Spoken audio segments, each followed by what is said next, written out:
So I would say that Speaker Nancy Pelosi has been the least democratic speaker in the history of the House of Representatives.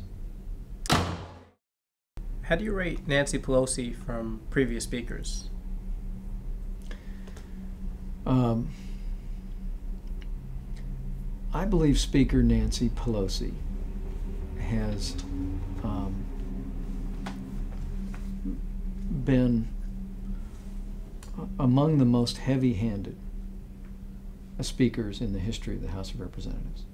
It is really astonishing to think that this Congress would have considered landmark legislation in health care and allow the Republican minority one amendment on the floor of the House of Representatives.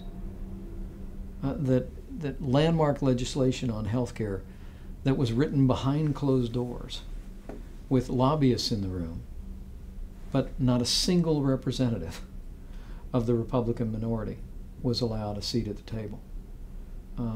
It's astonishing to think that this Congress narrowly passed major legislation in energy in this country that would result in an enormous increase in utility rates for millions of Americans, especially in my beloved Indiana, and would allow one amendment by the Republican minority during that debate.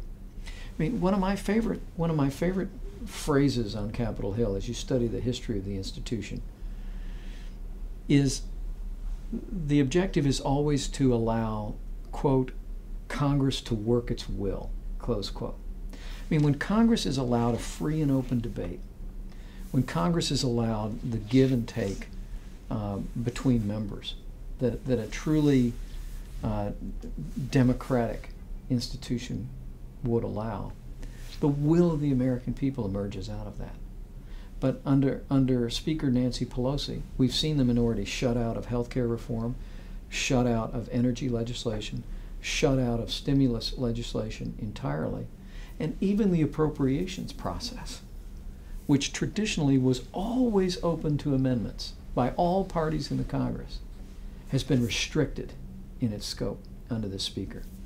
So I would say that Speaker Nancy Pelosi has been the least democratic speaker in the history of the House of Representatives.